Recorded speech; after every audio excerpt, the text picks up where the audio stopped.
उसका पेट खराब हो गया, दूध खराब हो गया है, कार खराब हो गई, मौसम खराब हो गया। इन सभी सेंटेंसेस में आप देख पा रहे हैं खराब शब्द आ रहा है। खराब को इंग्लिश में क्या कहते हैं बोले तो मैं आपको बता नहीं सकता, क्योंकि सिचुएशन के ऊपर डिपेंड करता है कि इस खराब वर्ड के लिए हम इंग्लिश में कौन सा वर्ड इस्तेमाल करेंगे। तो वही समझने के लिए, वही सीखने के लिए इस वीडियो को एंड तक ज़रूर देखते रहिए। आप सीख जाएंगे कि कभी भी किसी भी सिचुएशन में ये खराब हिंदी का शब्द जो आ रहा है तो इंग्लिश में उसके लिए कौन सा वर्ड अप्रोप्रिएट रहेगा। Make sure that you watch this video till the end so that you reap all the benefits of the video. उसका दिमाग खराब है क्या? First sentence. यहाँ पर खराब के लिए हम क्या बोलेंगे? अभी हमें ये सोचना है कि हम माइंड के साथ यूजुअली इंग्लिश में क्या बोलते हैं। हम यूजुअली क्या बोलते हैं? Is he out of his mind? Is he out of his mind? उसका दिमाग खराब है क्या? कैसी बेवकूफ़ी भरी बातें कर रहा है। Is he out of his mind? Has he lost it? और has he lost his mind? Has he gone mad? Is he out of his mind? इस तरह से बोलेंगे। मेरी गाड़ी खराब हो गई रास्ते में। अब यहाँ पर हम ये देखना है कि गाड़ी के साथ हम क्या लगाते हैं। अब यहाँ पर तो गाड़ी लॉस्ट माइंड तो नहीं बोल सकते ना। यहाँ पर गाड़ी के साथ हम यूजुअली क्या कोलोकेशन यूज़ करते हैं? यहाँ पर इंग्लिश में कहेंगे माई कार ब्रोक डाउन। मेरी गाड़ी खराब हो गई। My car broke down on the way, यानी रास्ते में। My car broke down on the way. क्या आपकी गाड़ी खराब हो गई थी? Did your car break down? Did your car break down? So break down is a phrasal verb.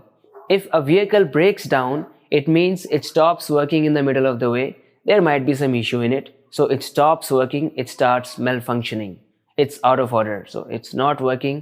It breaks down. Break down is a very often used phrasal verb for this kind of thing.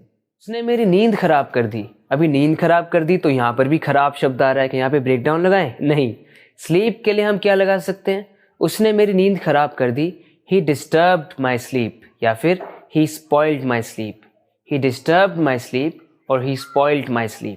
ऐसे कहेंगे। दूध खराब हो गया है, इसके लिए English में क्या कहेंगे? The milk has gone off. The milk has gone off. आप ऐसे भी कह सकते हैं The milk has turned sour. The milk has turned sour. नहीं तो The milk has curdled. Curdle का मतलब होता है सॉलिड और लिक्विड अलग अलग हो गए, मिल्क के अंदर दही बन गई। The milk has curdled. या फिर The milk has gone off और the milk has turned sour. Lift खराब पड़ी है। लिफ्ट खराब पड़ी है, इंग्लिश में इसके लिए यूजुअली बोलते हैं the lift is out of order. The lift is out of order. Lift को एलिवेटर भी कहते हैं। The elevator is out of order. The elevator is out of order. मेरा दिन बहुत खराब गया है। दिन खराब गया है, इंग्लिश में क्या कहेंगे? I have had a terrible day और I have had a horrible day. I have had a bad day और I have had a hard day. मतलब डे के साथ हम कौन कौन से कॉम्बिनेशन यूज़ करते हैं वो हमें समझना है। दिन खराब है मतलब दिन कैसा हो सकता है? Good, horrible, bad, terrible, hard, tough, fun. किस तरह का दिन हो सकता है? डे के साथ हम क्या क्या वर्ड्स यूजुअली यूज़ करते हैं उसके अकॉर्डिंग हमें समझना है। खराब को इंग्लिश में क्या बोलते हैं एक वर्ड में बताना आसान नहीं है। हमें सोचना पड़ेगा कि हम किस चीज़ की बात कर रहे हैं और उस चीज़ की बात करते वक्त हम उसके साथ जनरली कौन सा वर्ड यूज़ करते हैं।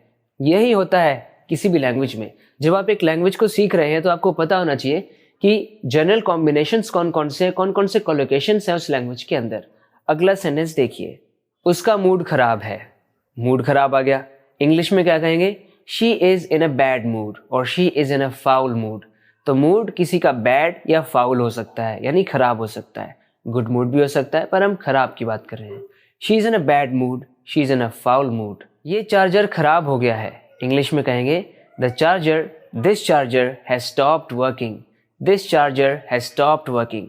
तो यहाँ पर हम जनरली कोई भी इस तरह की छोटी मोटी चीज़ खराब हो जाती है, इलेक्ट्रॉनिक है अगर, तो हम यूजुअली उसके साथ समथिंग स्टॉप्स वर्किंग इस तरह से कह देते हैं। ये चार्जर अब खराब हो गया है, this charger has stopped working. और something seems to be wrong with the charger, इस तरह से आप कह सकते हैं। मौसम खराब है। मौसम खराब है, इंग्लिश में कहेंगे द वेदर इज़ बैड और हॉरिबल, टेरिबल, स्टोमी। और the weather is bad, just bad. The weather is bad, stormy, terrible, horrible. इन सब में से आप किसी भी वर्ड का यूज़ कर सकते हैं। या आप कह सकते हैं the weather is awful. The weather is awful. मेरा दिमाग ख़राब मत करो, इंग्लिश में यहाँ पर कैसे कहेंगे? Don't make my brain go out of order, ऐसे कहेंगे? नहीं। Don't bother me, don't अनॉय me, don't get on my nerves, don't get on my nerves. If you get on someone's nerves, it means you bother them, you annoy them, you make them angry, you do something that bothers them or that disturbs them, that annoys them. आपका पेट खराब है क्या? English में इसके लिए कहेंगे Do you have an upset stomach? Do you have an upset stomach? तो stomach के साथ हम जनरली upset word का यूज करते हैं. Do you have an upset stomach? Pen खराब हो गया है, पेन नहीं चल रहा. इंग्लिश में आप कहिए The pen has stopped working, or the pen is not working well, it's not working properly, or it has stopped working, it's not writing. खाना खराब हो गया है. कोई भी खाने की चीज़ खराब हो जाए तो आप उसके लिए इंग्लिश में बोल सकते हैं The food has gone off. खाना खराब हो गया, ये खाना मत खाना. Don't eat that food. It has gone off, or it has gone bad. The food has gone bad, or the food has gone off, or it has got spoiled. ये phone तुम्हारी आंखें खराब कर देगा. This phone will damage your eyes. Protect them from the phone. This phone will damage your eyes. यहाँ पर हम generally damage का यूज़ कर सकते हैं. और it will put a lot of strain on your eyes. मेरी पैंट्स की चैन ही बंद नहीं हो रही.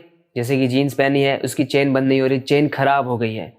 पैंट्स की चेन खराब हो गई है. यहाँ पर आप क्या कहेंगे?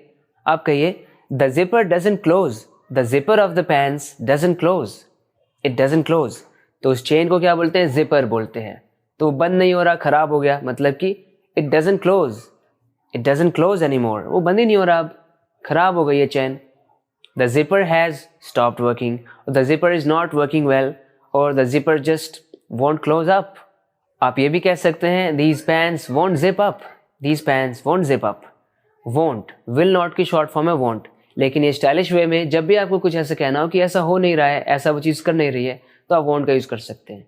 जैसे दरवाज़ा खोल ही नहीं रहा, the door won't open. The door won't open. Car start ही नहीं हो रही, the car won't start. The car won't start. Chain बंद ही नहीं हो रही, the zipper won't close up. The zipper और the pants won't zip up. लगता है टीवी में कुछ खराबी है. इस सेंटेंस में खराबी शब्द है, तो आप कैसे कह सकते हैं? It seems that there is something wrong with the TV, और the TV is malfunctioning. जब कोई चीज़ सही से काम नहीं कर रही, मतलब it is malfunctioning. TV is malfunctioning. It seems that something is wrong with the TV. उसने मुझे देखकर खराब सा मुंह बना लिया. इंग्लिश में कहिए she grimaced at me. She grimaced at me, क्योंकि ग्रिमिस करने का मतलब होता है आड़े टेढ़े मुंह बनाना, कि आपको कोई चीज़ पसंद नहीं आ रही, उसको देखकर खराब सा मुंह बना लिया बस. सो ग्रिमिस करना उसको कहते हैं. शी ग्रिमिस्ड एट मी. आशा करता हूँ कि ये खराब वाली वीडियो आपको खराब नहीं लगी होगी. अगर आप इसी तरह से अपनी इंग्लिश को इम्प्रूव करते रहना चाहते हैं तो इस चैनल को सब्सक्राइब ज़रूर करना. इसी तरह से आपकी इंग्लिश इम्प्रूव होती रहेगी. बात करते हैं अगले वीडियो लेसन में. Till then take care and bye bye.